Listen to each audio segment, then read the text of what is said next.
Welcome back to the Abundance Podcast. I'm here in Salt Lake at the Hive. Thanks to my friend Sam for letting us use the studio. I'm here with Jimmy Rex. We are the They. I'm a fan of your work. You're doing a lot of great impact in the world and leading people, and I'm glad to have you here. Yeah, thanks, man. It's been fun, so I appreciate you having me on. Right on. So let's start kind of from the beginning on your entrepreneurial path. Like, what was kind of your first venture? Was it a home run? Was it a win? Was it a failure? Like, what was kind of your intro to entrepreneurship? Yeah, even ever since I was a little kid, I always wanted to do business stuff. And so, I did a lot of weird little things when I was a kid. Like, I'd buy candy that was on sale at the store and then go sell it door to door and make extra money. And I was the guy selling baseball cards out front of his house and, lemonade stand every other day. But, true entrepreneur stuff. When I was 21, I got home from my Mormon mission. I went on and I had discovered that people got paid to put up people's Christmas lights. This was 20 years ago. And so nobody was really doing it as a business yet. And so that was my first business. We made like $5,000 in like a month. And I thought I was rich.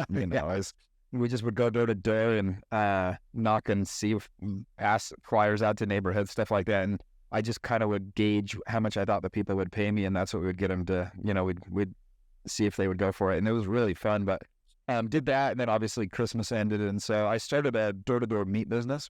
So that was when I was 21. I started this door-to-door meat business, and I literally just put a big freezer in the back of our trucks and go sell door-to-door, and did that for a couple of years, and then I found real estate, and that kind of led me into real estate. The door-to-door thing was crazy. I had so many ups and downs trying to run a business. My partner we franchised, and then my partner ended up selling all this money, so I ended up getting stuck with this giant $120,000 debt. I was hustling as hard as I could. And I thought people were good and they would, nobody was trying to take advantage of you. And this dude did. And he actually took all our money on a drug binge for like 3 weeks. And so the time I came back, I just shut it down. And it was kind of, it was a really hard time because, and this was after a couple of years of doing this too. And I really thought, this thing was going and was going to be amazing. But I was just cut my teeth one thing at a time myself. I did a TV show in that time frame too that was fun, but when I shut that down, I had all this debt. It was over $100,000, and so I got my real estate license, and it was the best gift I ever had though, because I was so motivated to get rid of this debt. I believed in my world. If you even have $1,000 on a credit card debt, no girl's ever going to want to date you, and you're going to end up having all these problems. And here I am with more debt than any 10 people I know, but thankfully the real estate thing took off, and my first 4 years as an agent, I sold over 60 houses. And wow, at year 2, I was one of the 2 finalists for salesperson of the year on the Salt Lake Board of Realtors.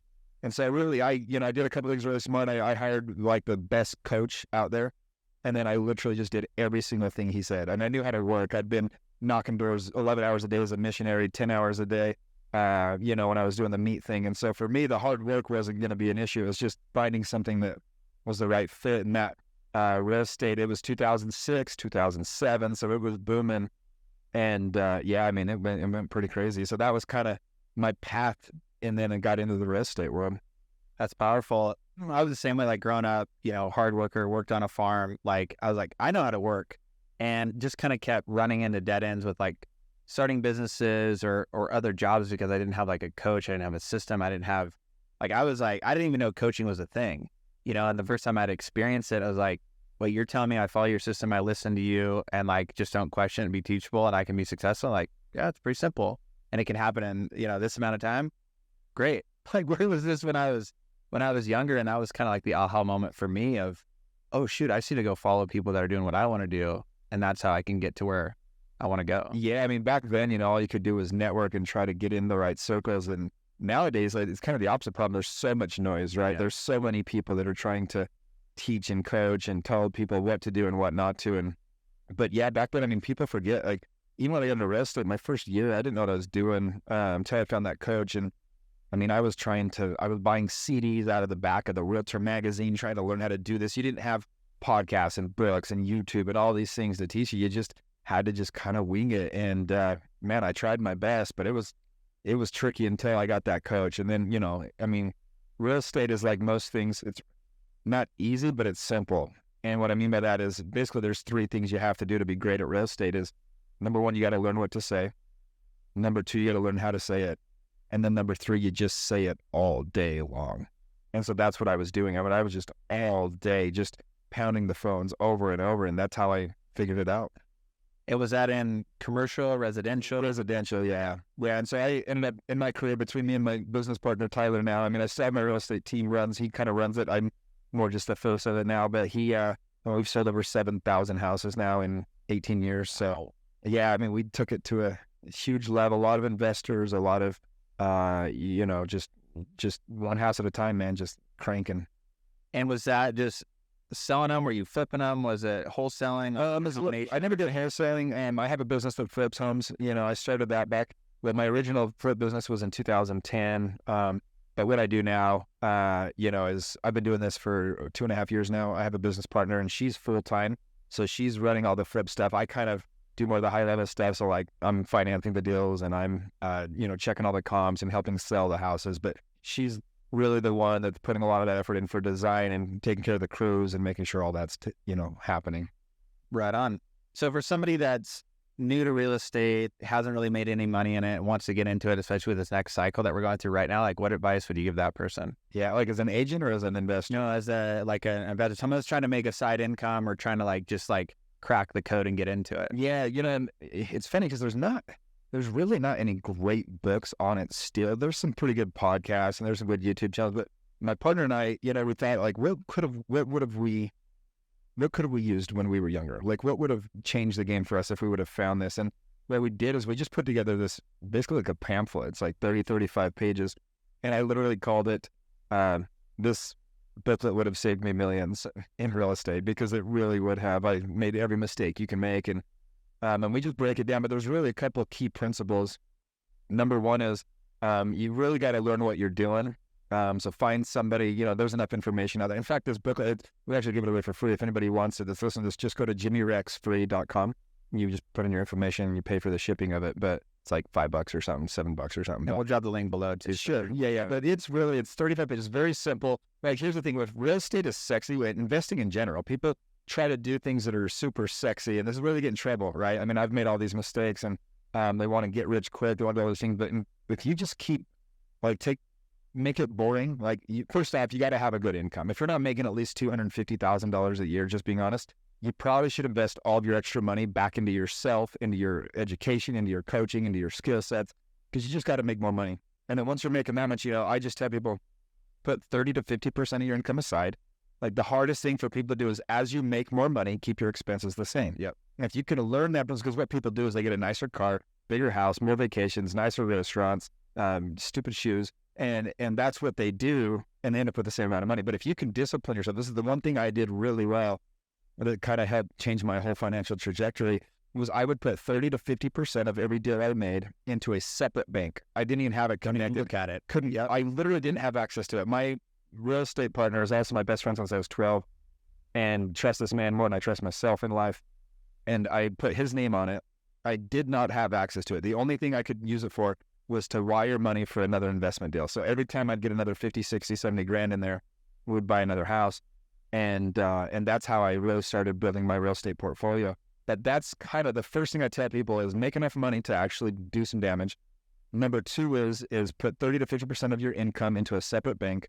And then every time you got enough money for a 20 to 25% down payment, put it down. Because if you're putting down that much, you're going to get the cash flow. And that's really the key to real estate investing the right way, is it got a cash flow.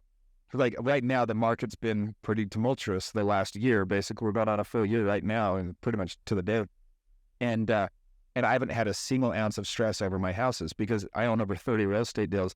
But every single house that I own, I put down at least 25%. So I have plenty of equity. They're cash flowing. I don't have to pay mortgage insurance. And so as long as you just don't have to sell it at the wrong time, I just keep collecting my cash flow. The principals keep getting paid down. I keep getting these huge tax benefits, cost adjusted and all these different things. And so there's just huge benefits to owning real estate if you don't have to sell it at the wrong time. And so what I learned in 2006 and 2007, I had all these real estate investments, but a lot of them didn't cash flow. And so when you're losing a couple $100 a month and you don't have as much money coming in, I had to sell these houses, and I had to sell them at the wrong time. They ended up doubling in value over the last 10 years, but I had to sell them when I was upside down and had to end up losing a lot of money on some of them. And so this basically what we've created is just a system. Every single client that we work with, we sit down and we do a strategy session, like completely one-on-one, customized to them. So they know exactly, all right, here's how much money I have. Here's where I'm trying to go in 5 years, 10 years. And we just map it out for them. That's the way I tell people, you know, the problem with real estate, a lot of it is with, especially with real estate investing, is there's a lot of realtors that don't even own their own investment properties. They don't really understand investing. So they just want to get you in to do it. But find an agent, if it's not me, like somebody's, you know, our team literally sits down with every single person. And if you do it the right way, you buy the right properties in the right areas, you have cash flow coming in, then you never get in a bad spot. And so when I tell people, you said with this market coming up, but I believe this with any market, there's opportunity. You just got to find where it's at, but make sure that you're buying the right thing. And if you do that, it's always a good time to buy real estate. And so when you say cash flowing, are you looking for short-term rentals, long-term rentals, corporate housing? Like, what's your ideal person you're trying to get into your homes? Well, I mean, for me, I like to say, okay, what's my worst case scenario with this property and can I live with it? So for example, if you buy something that's, you know, a vacation rental or a corporate rental or something, you want to ask yourself, okay, if for some reason this got shut down or this wouldn't be able to use it for this way, could I still be okay with the outcome of this property? I like short-term rentals. I have one in Moab, Utah. I made $13,000 on it last month. You know, I mean, I bought it. I put down $120,000. So you can do the math. I mean, yeah, thing's a monster. And every single week every single day in the spring and the fall, it's basically rented out. But so they can be amazing. I got a couple in St. George that I'm buying right now that I just put up. And so I do like the vacation rentals. Most of my properties are single-family rentals. I like stuff that's consistent. We have a formula. We buy stuff that's within 7 minutes of a freeway, 15 years or newer, has a garage, has a yard, has at least 3 bedrooms. If you do that, like those things right there, there is such a giant pool of renters that you'll never go more than a week or two without finding someone. And so that's kind of the criteria we try to get most of our investors to buy in. Powerful, because yeah, then you have options, right? Like you said, worst case scenario, I can still get a family in here.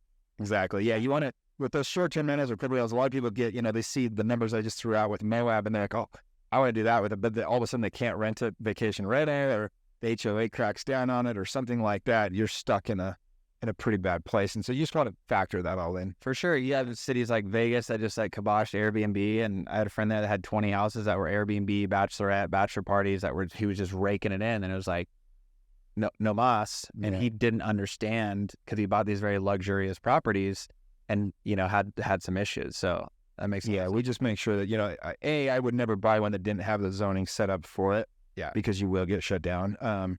But even if you do, you just got to make sure, like, if something were to change or the market changed or maybe Airbnb, something changed, you know, you want to make sure you're protected. Gotcha. There's a lot of people now talking about, because like 52% of the homes are owned like outright. So are you doing any creative financing with the owners and trying to have them be the banks so you can get better rates right now? Like what are your thoughts on? Yeah, I mean, I'm good friends with Pace Morby. He's kind of the king of this thing. Cody Spilber, we're part of a group called the Avengers. It's a mastermind that we do every 3 months. And I'm one of the main instructors with them. And so like we're talking about this stuff all the time. And I mean, that's their world, right? I mean, I think Pace picked up over 400 properties last year alone doing this.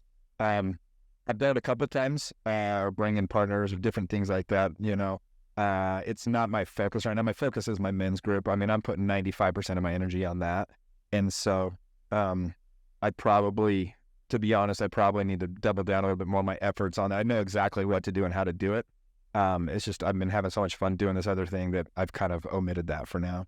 And what's been your why and your push to creating your men's group and creating that brand? Yeah, I mean, it kind of started like four years ago, 3.5 years ago. So long story short, there was this real estate agent, guy named Dave. He was a great agent, had 7 kids, and he used the same system I did. We both were taught by this guy named Mike Ferry, who just taught you how to grind the phones and for said by owners. And so we would run into each other a lot. And he ended up getting shot and killed going to get this rent check from a fourplex he owned here in Utah. And all the stories in the paper, and it said was like realtor shot, realtor killed, realtor. And I remember like at the time thinking to myself, man, if I die tomorrow, and you know, even though I was like the #1 agent in the county for a decade and all these different things, like if I died tomorrow and all I was known as a realtor, like that would kind of suck. And nothing wrong with being a realtor, but at the end of the day, I'm so much more than that. Mm-hmm. And at that same time, I was doing a meditation. I had this huge epiphany, like, Jimmy, you need to do something more meaningful. You need to do something that has more impact on the world. So I started playing with that idea. And, you know, I started leaning into that concept. At the same time, I'd been building up my Instagram. I knew that was going to be a huge thing to to coming up that influencer, we were able to be able to get, speaking and books and just opportunity to sell through your Instagram. Like I knew even as a realtor, it was going to be a huge benefit to just have a big audience on that platform. And so I really was pushing hard on my Instagram. I had a book come out, and the book is called You End Up Where You're Heading, The Hidden Dangers of Living a Safe Life. And part of that book, it's all about the hero's journey and not playing it safe. And it kind of hit me. I'm like, geez, I've kind of been playing it safe. Like this is just, I was making multiple seven figures a year selling houses. And at that time, so 3.5 years ago, actually it's almost 4 years, in August it was 4 years, I sold the most expensive house ever in Utah. And it was $32.5 million. Wow. I mean, almost made a 7-figure check in like 20 minutes of work. I was at the peak of my career, #1 agent in Utah. And I just said to myself, okay, I think I'm done with this. I need to do something else. Mm-hmm. And it's funny because you put all the work in to get to that point. It's all pretty easy from there. But I just knew I needed to do something else. So I started leaning into it. I started listening to what people were reaching out to me about on Instagram. And it was the same 2 questions that kept coming up. Like number one was, because I have a really tight group of friends, a lot of really close friends, and we do amazing things together. We go, work at orphanages in Haiti. We'd go undercover with Operation Underground Railroad, and we did just amazing events and trips and things together all the time.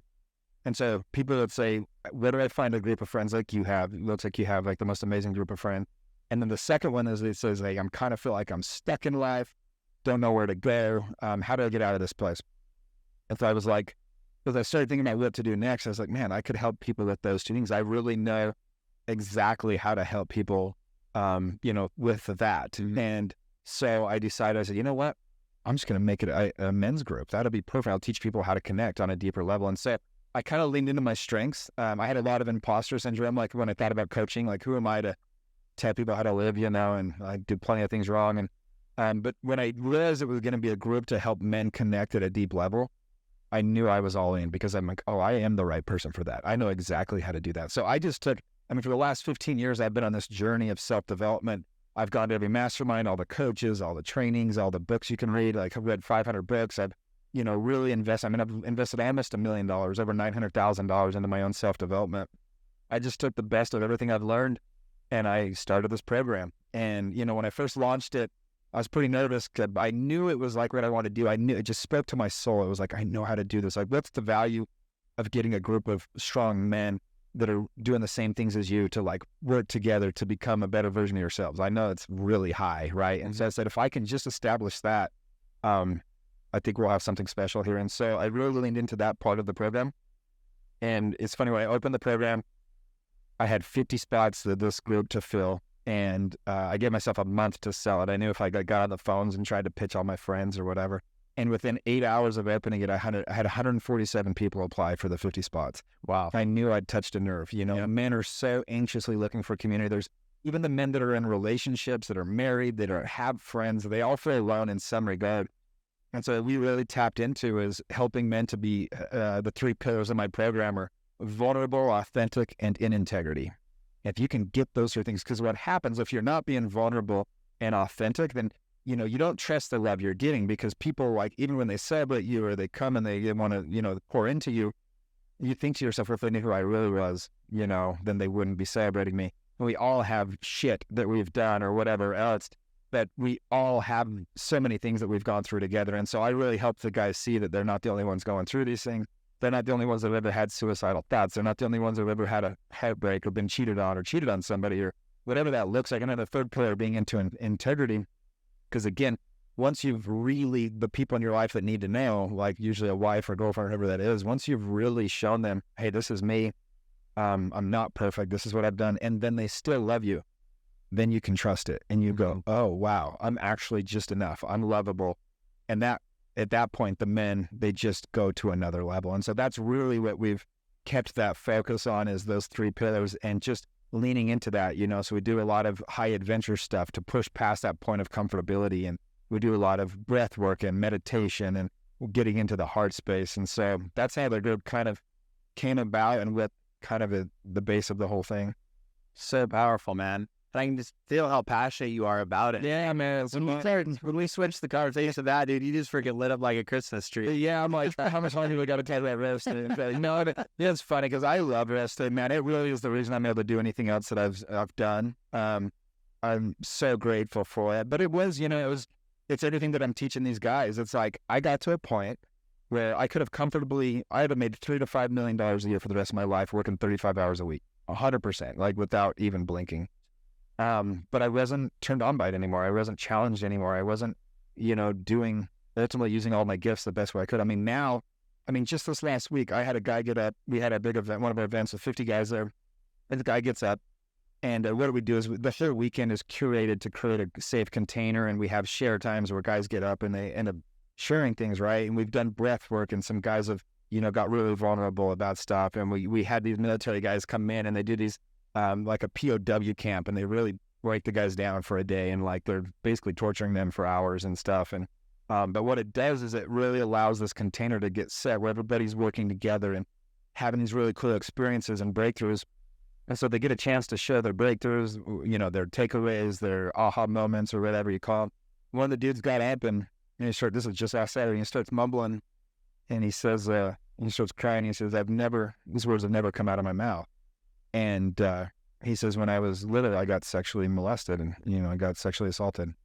And he's just crying, and he's like, I now, the fact that I'm even talking about this, like I can start healing. I'm going to tell my wife tomorrow. And then 50 dudes just surround this dude and just hugging him and loving him. Half the group's crying, and then he's giving every single person an individual hug. And you're sitting there, and it's like, it's those moments. And I've had like 50 of these moments, man. Like I had a guy, said he had a gun to his head the day before. This was last fall. And he said that, when he was younger, 6 years ago, he said his girlfriend got pregnant, and he talked her into getting an abortion and kind of gaslit her to think it was her fault. And he said he's never forgiven himself. Right? He ended up staying with her, and they had 3 more kids now, married and everything. And we did this really special ceremony and breath work where he was able to essentially forgive himself and talk to his son that's, that was aborted. And he gets him in front of the group, and he's like, I literally had a gun to my head last night. I've been suicidal for 5 years because I can't live with this, what I've done. He said, I finally feel like I can let this go. He's just bawling, and that whole group's bawling. And the same thing, we all just give him this, shower him with this love. And instead of judging these things that they've done or that happened to them, right? Like we just love them. And I telling you, I've had so many of these moments, and each one is like this little perfect moment in time where it's, I can judge everything I've ever done in my life, all the bullshit, all the stupid things I've done, all the dumb things I've said, all the mistakes I've made. But ultimately it all led to this, and to have these experiences and be in the room when these things are happening, it's life-changing. And every one of them, I just like want to take a little snapshot so I remember. It's like, these are these perfect moments in time. It just validates everything I've done, like all the decisions, the good, the bad. It led to these perfect little moments. And so, I think my path is guided. I know it is. And we've had just miracle after miracle kind of happen for us. But to be in the room, and every time we get together, these things are happening. It's so amazing. And so that's what it's all about. And that's why it's so fun, and why I get so lit up, because, that's what it's all. Even just 2 days ago, I got a text from one of my guys. He had a birthday party, and his wife surprised him. It was a surprise party. 20 of the guys and their families showed up at his house. He's like, dude, I didn't have a single friend a year ago. And now I got 20 guys. He goes, I literally have 50 best friends. He got 20 people. We spent this time together, and we're building community and love and all these things. And so, yeah, it's easy to get passionate about. I can ramble sometimes. Well, man, thank you so much for sharing that, because, men growing up, ego is always just keeps us so limited. And like, oh, I don't need to cry. I don't need community. I don't want to ever show my weakness, which actually in turn keeps us weak, right? And everyone's always out to get you, and you always got to watch your back. It's just like, that's just kind of the programming that we grow up around, and it keeps us limited in so many ways. I wonder, like, oh, why can't I be loved? Why can't I fully be in love? And like, I was going through that with my partner for a long time, where she's like, you won't fully let me love you. So like, you only let me get me so close. And I was like, oh, whatever, you're just being a woman. Like, you're so emotional, whatever. And I was ignoring it. Again, ego showing up. And my father took his own life in 2010. And so I didn't ever want to go through that pain again. So I let people get just close enough, and then we keep them at a distance. But I realized I was doing that with all my relationships. So my business wasn't growing. My friendships weren't deepening. And I just kind of felt like this emptiness. because I wasn't allowing myself to go through and do the work and create a safe space and really have those people around me to allow me to do that. So, man, I just commend you on what you're doing because it's so powerful. And this conversation needs to be spread where men know it's like, hey, it's okay to communicate and be a softie and be vulnerable and like operate from integrity. And you don't have to take. The more you give, it actually like flips the script. And it's so powerful.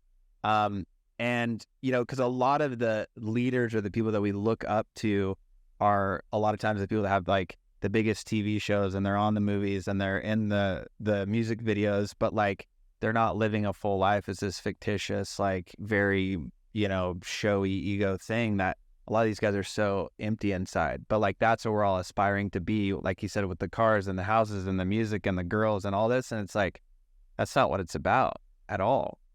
Yeah, I mean, I think, you know, everybody's chasing emotions, right? We're trying to, and if you don't do the work, you're going to try to keep filling these holes in your soul or in your heart that just you can't get enough fame, you can't get enough girls, you can't get enough money to fill that. And so doing the real work, I think that is the power, like you said. And yeah, that's for me, you know, this is more than a group, it's a movement to me. And somebody asked the other day, they said, dude, you need to like make sure that people aren't copying you. You have so many people are going to try to copy what you're doing. I said, you know what? I hope they do. You know, I mean, if we can spread, if they're truly doing it the way I'm doing it, it can just help the so many people. And I can't reach everybody. I'm not everybody's bag of tea. And so as long as, you know, people are doing it from the right heart space, you know, there's so much space. There's so many men, I mean, millions, literally, that need this. And so, you know, we're barely tapping into just a little bit of that.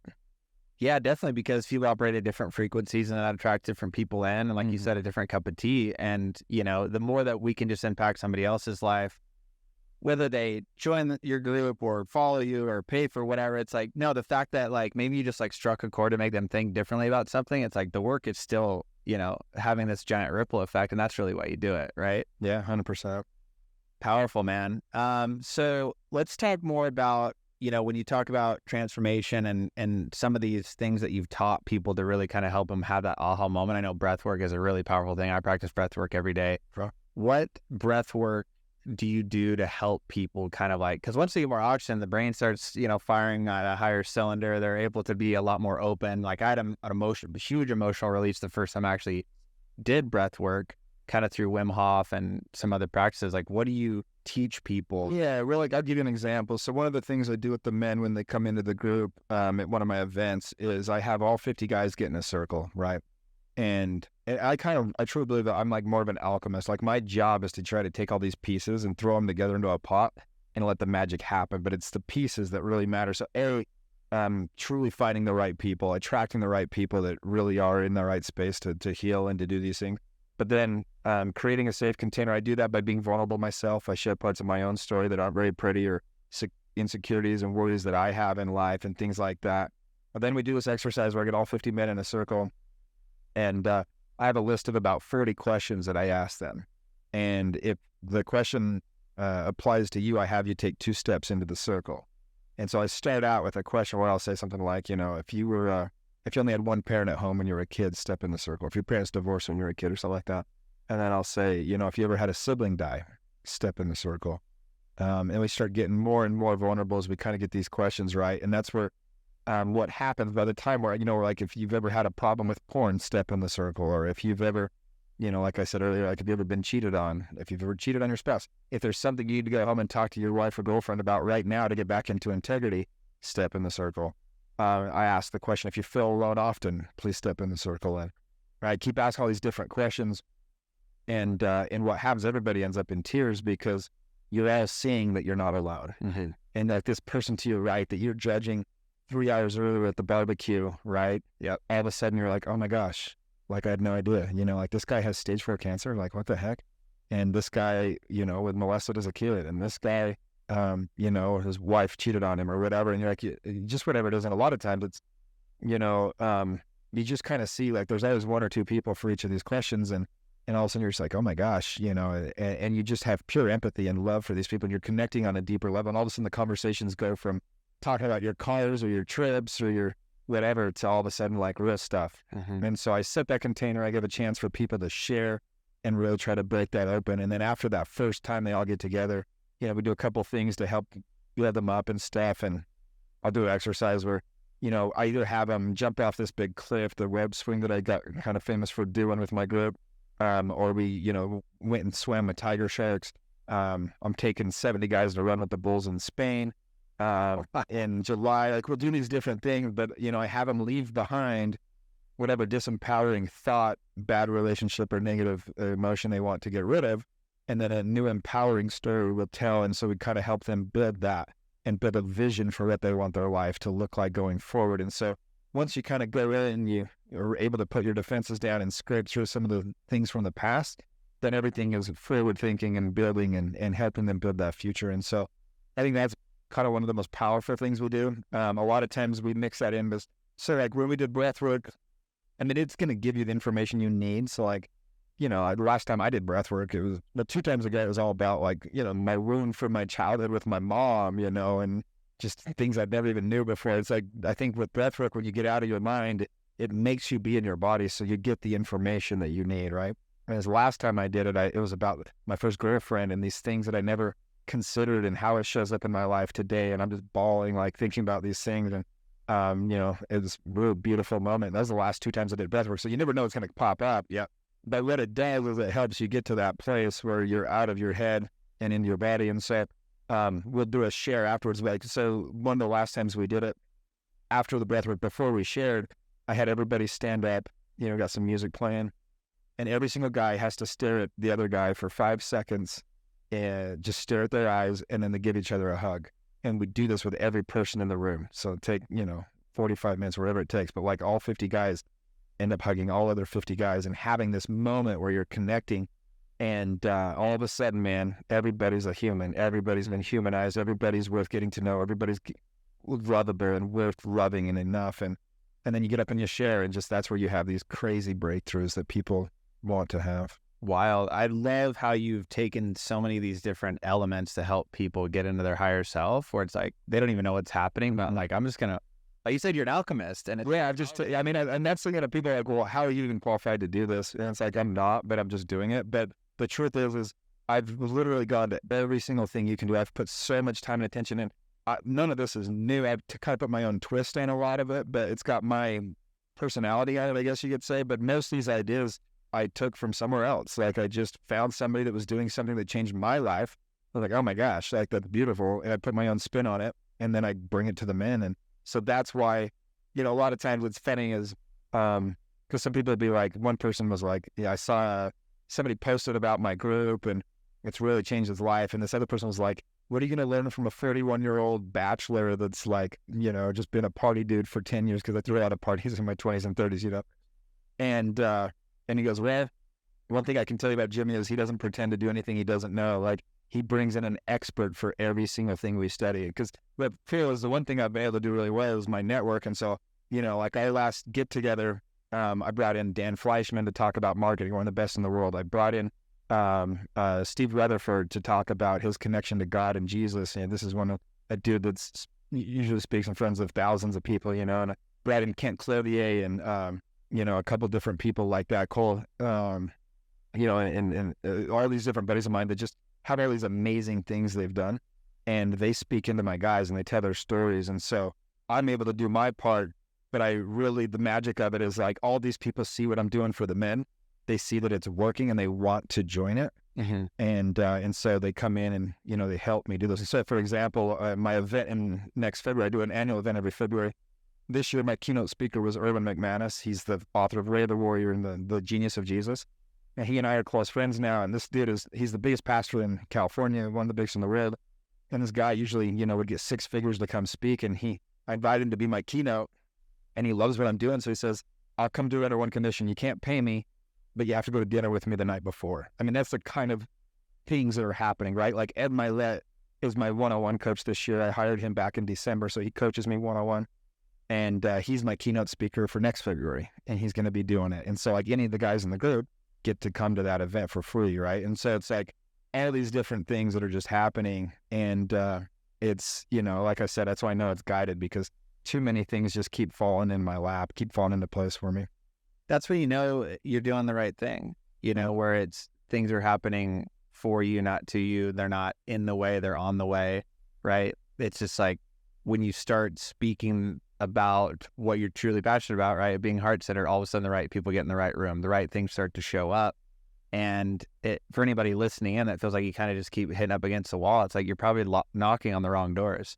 Like if you're getting friction, it's like the universe, God, spirit, that's what telling you like, this ain't right. Yeah, that's what kind of has to happen. It was like, okay, this was fine, but my soul it knew I needed something different. And you know, what's crazy is like, if I never set this thing up, I mean, we would have never even known what we didn't know. I mean, there's literally hundreds of friendships now, best friends, because so many guys are meeting so many other guys within my group, and so many people's lives have been changed. Their kids' lives have been changed, right? Like I designed this program to be what my dad needed when I was a kid. Like he didn't have a place to go and talk about his feelings and talk about what was really going on and process his dad dying when he was a kid and all this stuff, you know? And if he would have had a thing like this, it would have changed everything.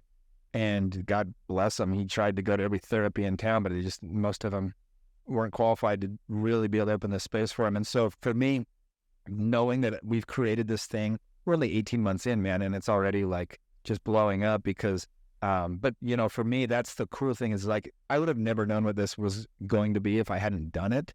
Nobody would have missed it. It just wouldn't have existed.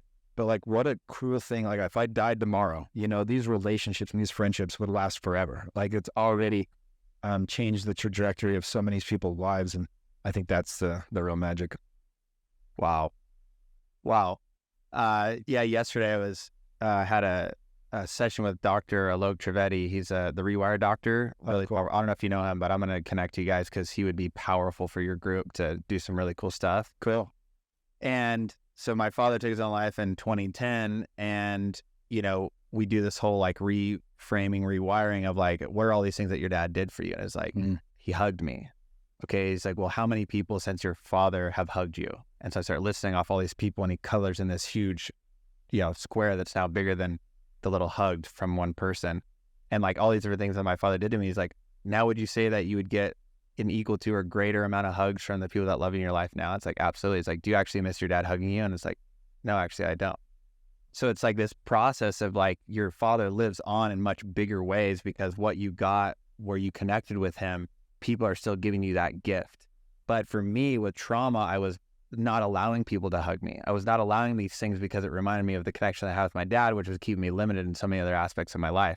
So it's like, as we started going through this process of like, he also encouraged you. Well, who else has encouraged you? It's like, oh, my wife, my mentor, my business partner, my friends. I was like, well, all these people now outweigh the amount of encouragement you're getting. Now do you still miss that encouragement that you're not getting from your father, and you're not able to handle it now when other people are trying to encourage you?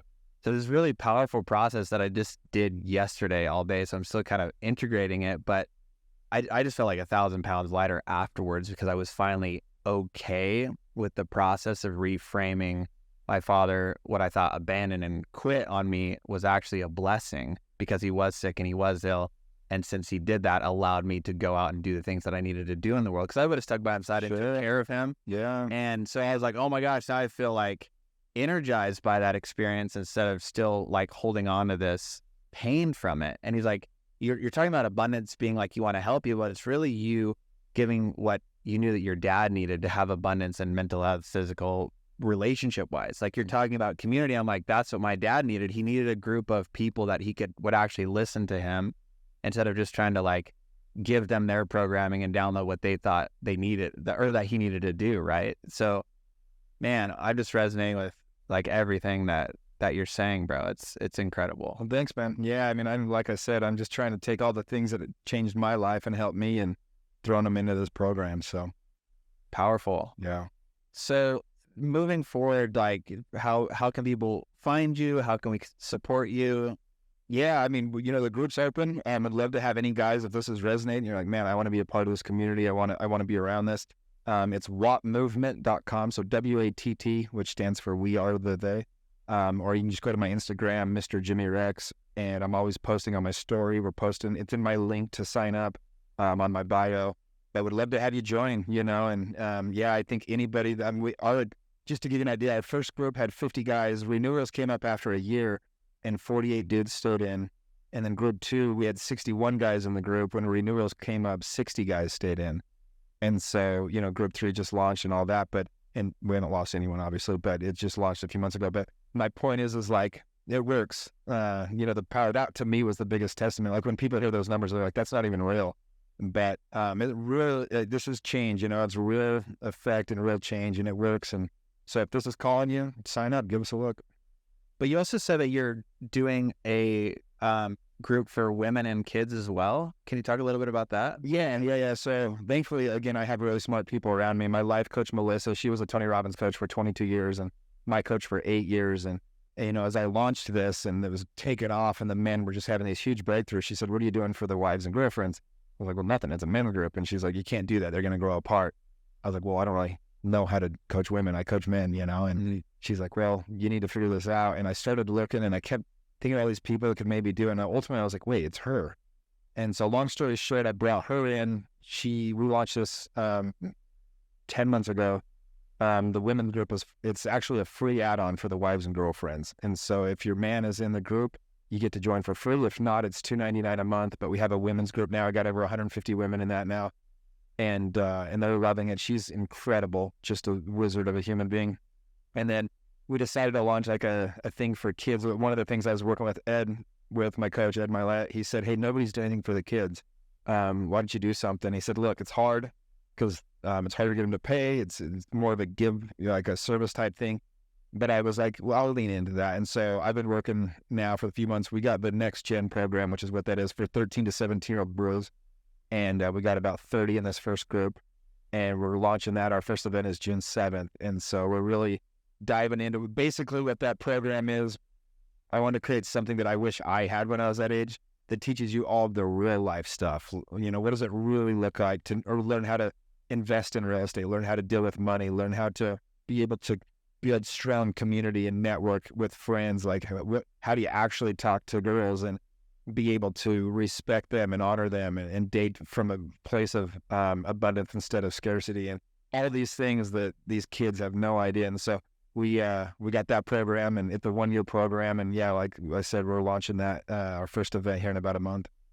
Very cool. And so is it kids coming in from the men's and women's group, or a lot of it is kids from the guys in the group. Yeah, there's some outside of it. There's a couple kids signed up from Michigan that are flying in for it, a couple from, all over the country, but a lot of them, most of them have some connection to me or the group. Yeah. Mm-hmm.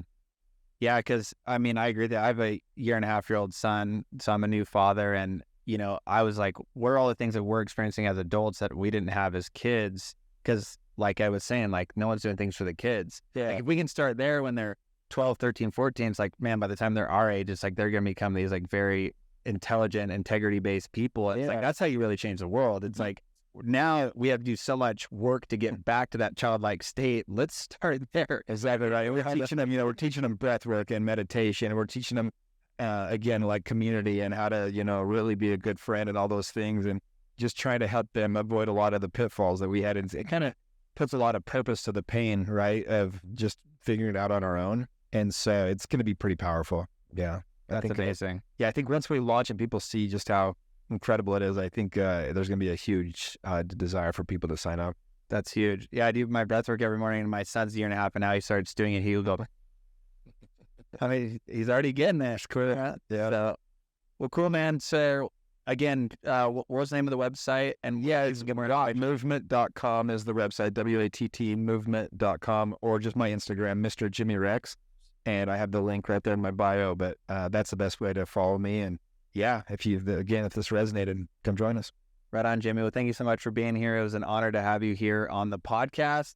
We'll drop the link below so you guys can get more information there, and we'll see you on the next episode. Awesome. Thanks for having me, man. Right on, brother.